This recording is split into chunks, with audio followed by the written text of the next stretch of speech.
Tori, let's get to this Purdue matchup because, as you had mentioned, there's some hesitancy there, some trepidation about just the track record recently, not necessarily this Purdue team, although it's a pretty competent team. They're playing with some decent teams. They went to Notre Dame. It was a one-score game midway through the fourth quarter before they lost by 2 touchdowns.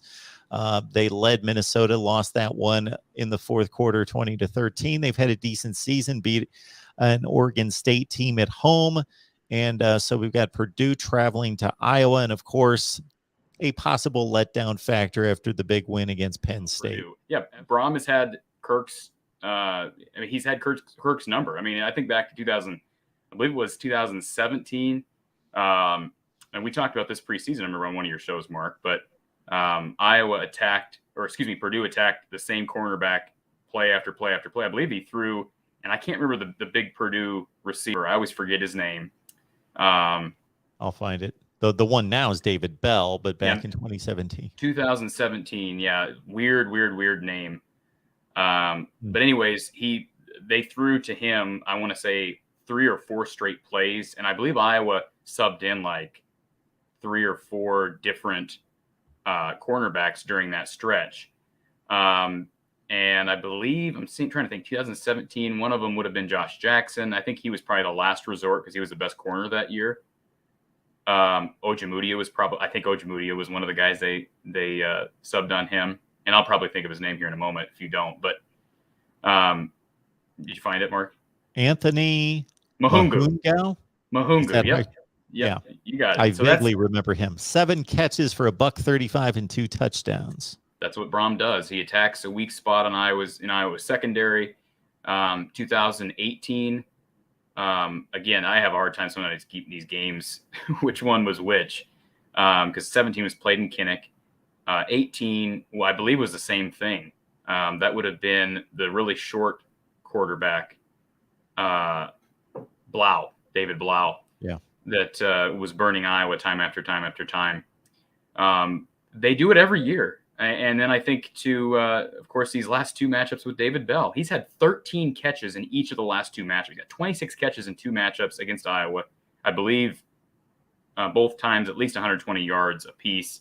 So he's been a mismatch. Now, keep in mind, if you're an Iowa fan, there are ample reasons to not panic about this because, for one, Iowa did not have Jack Campbell, and they did not have Seth Benson at linebacker during the game last year. So that's a huge factor. In fact, Iowa was undefeated since they got Jack Campbell back from mono last year. So, I think Iowa will be okay. Cornerback is a concern now because you lost Riley Moss to injury during that Penn State game. We're talking about injuries, and we're not talking about the biggest one for Iowa, and that is the loss of Riley Moss. He came down off an interception, looked like he was fine, got back up, started running off, and then went down. Looked like a non-contact. Kirk did clarify that this week and said it did happen during the play. Of course, when you put some weight on the knee afterwards, sometimes that's when you realize you're hurt. So he'll be down. Terry Roberts is in at corner. That's good news because Terry is a guy who Kirk obviously has a lot of confidence in. In fact, he's stated that he views Terry Roberts as a starter. Terry has been a superstar. Superstar on special teams as far as a gunner. Him and Ivory Kelly-Martin. We haven't talked about punting, Mark, but man, Tory Taylor in that gunning unit for Iowa special teams is just insane. They really are. And here's a kid that didn't really know how to do the traditional punt last year. A lot of rugby kicks. Man, he's learned it. And so, it's going to be interesting to see how Terry holds up in, being an every down type kid. I also wonder, and I brought this up during the podcast, I wonder how Iowa is going to handle situations where they do have to play, I don't want to say nickel, but a dime defense where you have to send another defensive back on the field. Iowa doesn't do it a lot because they have confidence in Dane Belton, and then you deploy another linebacker in addition to Belton. But when you do have to, because they were playing some dime with Moss, Terry Roberts, and Hankins at times leading up to this game. So will they abandon that? Certainly Purdue's a team where you probably don't want to abandon that because they've got a guy in right at wide receiver 00 who can certainly take the top off. David Bell is more than capable. So I just wonder do they have confidence in Jamari Harris, the next corner who would presumably be in. So as we see seemingly every year, corner depth might start to be a question. You hope it doesn't. If you're Iowa, you hope Hankins needs to stay healthy. He might be the most important player right now on defense as far as health.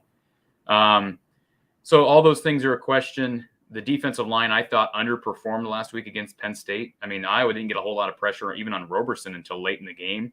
So I think they'll take a step forward this week. I'd have a hard time seeing them struggle because they've been great this year as far as exceeding expectations. So there's lots of things to follow in this game. O'Connell, who I think is going to be the starter on Saturday, he's the guy who beat Iowa last year. So, Xander Horvath at running back for Purdue is out. I think I haven't heard anything differently. Mark, have you about his health? That's what I've heard. Yes. So if he's out, I mean, he ran through Iowa last year again without Jack Campbell and Seth Benson, but he was a big factor in that game. Iowa they were killed with penalties in that game. They were killed with 2 fumbles from Sargent and Goodson in that game. I think Iowa wins this game, but you cannot look past this game. And in no way do I think players or coaches are looking past them. I guess if fans want to, they can, but I don't think you should because, again, Kirk is 1-3 against Jeff Brom at Purdue, and Brom has a tendency to attack weak spots in Iowa's secondary. The one thing that Brom has not done this year is he doesn't seem to be as high-powered on offense, Mark. I know he said preseason he was going to focus more on the defense. I think that was this past offseason. I guess they were running together, but I wonder if that's affected the offense at all because they're not scoring as many points as they typically do, although Bell is still putting up all Big Ten numbers. So any observations from you, Mark, anything that you're concerned about or you should be concerned about if you're an Iowa guy? So in my limited viewing of Purdue football, which would be about a quarter to a half against Notre Dame, I watched the 4th quarter against Oregon State. That went from a defensive struggle to a back and forth shot for shot big play 4th quarter in which Purdue was 1 to 2 scores ahead, kind of fending off an Oregon State rally. I was much more impressed with Aiden O'Connell, and that was at a point in which Jack Plummer was the starter. And I wondered why O'Connell wasn't the starter. He looked better to me against Oregon State and against Notre Dame.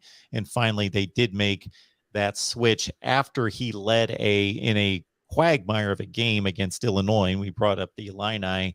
That was the one team, Purdue, that played down to their level. And that was like a 6-6 game, or they were down 9-6 in the 4th quarter. And O'Connell came in, put together a drive and ran for a touchdown. And he provides, I think he can throw it just as well as Plummer myself. And he provides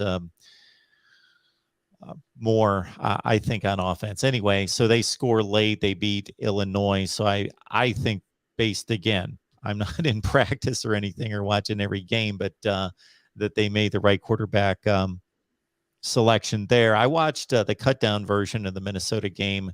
That was a game that was a close one in which Minnesota came back for the first time in the PJ Fleck era, by the way, that they had trailed at halftime and won a football game. Not that they had to make some amazing comeback, but they were down by 3 at half. So Purdue lost that game to Minnesota. But yeah, other than that, nothing really stands out. Just during the Jeff Brom era, of course, he takes over. He's an offensive guy, a quarterback guy, a guru of sorts. He takes over a program, and they immediately get better on defense is what led to that initial resurgence of Purdue football. They went 7-5 that first year, won a bowl game against, I believe they went 6-6, won the bowl game against Arizona 7-6, but it was the defense actually that played better than the offense. And they had a defensive regression after that. And they've played better on that side of the ball this year. So, yeah, I was scurrying to find the Vegas line on this game. I would guess it's 10 I think it's or Iowa 11. by 11. Okay. That's Something like that. I know I looked it up at one point this week for our spreadsheet of predictions. So that's what, something in that range. So that seems pretty fair. Yeah, O'Connell knows how to get the ball to Bell. That's the biggest thing. If you're Purdue, you're not going to win unless Bell can have a big day. I mean, he could go for 13. I mean, they went for 13. He went for 13 catches in 2019 and 130 yards against Iowa, and they lost in Kinnick. And that was a game I was at. It's weird how their offense works because they are so dynamic, or they can be so dynamic, but man, it doesn't take much for their offense to sort of sputter. So yeah, there are concerns certainly with this game. There's no reason to look past them. Again, I think Iowa's going to shut down that run because Iowa's defense is just, again, with those linebackers we talked about, the line improving. I don't see them being able to run, especially without a bruiser like Horvath. So it'll be interesting to see if Iowa can bait them into interceptions. Last year, I remember a couple plays. I mean, I think Bell had like 2 or 3 touchdowns against Iowa last year. He kind of picked apart the Iowa zone. If they had played later in the year, I certainly would have picked Iowa. I probably would have picked Iowa to win 8 or 9 times out of 10 against Purdue last year. Just given what Iowa ended up doing and where Purdue went. But it should be a up and down game because Purdue's defense, although it is improved. I saw a comment in the chat. It is an improved defense. And you're right, Mark. When Braun first got there, they were all about defense, and that was kind of their resurgence. And he was a hot commodity. Everybody thought he was going to go to Louisville, and he stays at Purdue. But they've kind of it's been weird. They were really good on defense, not great on offense, and they were really good on offense, not great on defense. I don't know where they are this year. They kind of switched things again.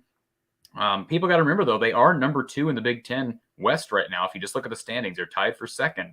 So if you're a Boilermaker fan, you are not discounting the idea that maybe you can win the West still. I mean, mathematically, it's certainly within the realm of possibilities. You beat Iowa on the road, you're the hottest story in college football on Saturday. So again, I think Iowa will be locked in. I don't think the Penn State nonsense, which I promise I am officially moved on now. I'm tired of talking about it. I don't think that will affect the players at all. I don't think they probably read into it at all this week. I just can't imagine that would be a distraction for them. And they get a bye week the following week. So you win this game, you get a bye before Wisconsin, which is a good time to heal up. You hope you get Riley Moss back for that Wisconsin game. But the bottom line is this season is turning out to be a special season, or at least heading in that direction, primarily because obviously the defense and special teams, but Iowa has stayed healthy all year long. And this is the first hurdle, the first real hurdle they've had to jump as far as injuries, and that's the injury of Riley Moss. We saw Ethan Hurkett, who got some play on the defensive line, go down. I don't even know his status. But besides Hurkett, I'm trying to think of other major injuries for this team. They really haven't had any. So that will be my biggest storyline heading into this game. And it almost is fitting because, again, that's the position that it tends to come down to for Iowa and Purdue, cornerback. So we do tend to get caught up in rankings and overall records, but keep in mind for the division race, of course, if Iowa would lose this game, they lose control of the division. Now, no one expects Purdue to go on some kind of major run and finish 8-1 in the Big Ten, but still, those are the facts that if they would drop one here to Purdue, that the Boilers would be in charge of the division. Mark, who's the biggest? Technically, Minnesota would if they take care of business against Nebraska. Who's the biggest threat right now in the West to Iowa? If you just looked at, and I mean, I'm asking you to project forward. I know I completely see where you're coming from looking at resume, but who's the biggest threat moving forward to Iowa in your opinion? Wisconsin. On the field, Wisconsin. In regards to putting together a season that could challenge them and knock them out of the Big Ten championship game, of course, Wisconsin's got the 2 losses in conference, so that's a reach. They've got. That's why I'm trying to weigh those 2 losses for Wisconsin, who I think is probably a better team, against the 1 loss for Minnesota and Purdue. I just have a hard time seeing who could. I mean, not that they can't, but who's going to catch Iowa? Yeah, I agree, because Wisconsin, to me, on the field is the bigger threat, but that only gets them 1 game closer. Right. Whereas obviously Minnesota and Purdue, and there's a lot of football for them to play against what are probably more talented opponents. Yeah, I would agree with all that. This is an opportunity for Iowa to move closer and closer to the season they want to have. If you want to have any chance of winning the playoff or making the playoff, you probably could theoretically lose this game and then win out and beat Ohio State in the championship and probably get in. But boy, loss at home against an average Purdue team, what we think to be an average Purdue team, that's not good. So can't look past it. And I just don't see any reason with a bye week next week that Iowa players would be looking past a team that's beaten Iowa 3 of the last 4 meetings. Yeah, this would not be the game to lose. Certainly Ohio State can attest to that. They had 2 quote unquote, this may be offensive to some people in the chat, bad losses that knocked them out of playoff spots in 2017 and 18, one to Iowa, one to Purdue. Certainly the loss to Purdue was much more egregious as a 7-loss team versus Iowa went, I believe, 8-5 that year. Absolutely. And again, keep in mind, hopefully most of you already know that Corey and Coach Don Patterson break down the Hawkeyes each and every game, post-game. So join them after Purdue and Iowa conclude right here at the Voice of College Football on the Iowa channel. Typically, it's simulcasted elsewhere, but we will figure that out. I have yet to look at the entire grid and spreadsheet of all our offerings of post-game shows across the Voice of College Football, but certainly it will be on the Iowa channel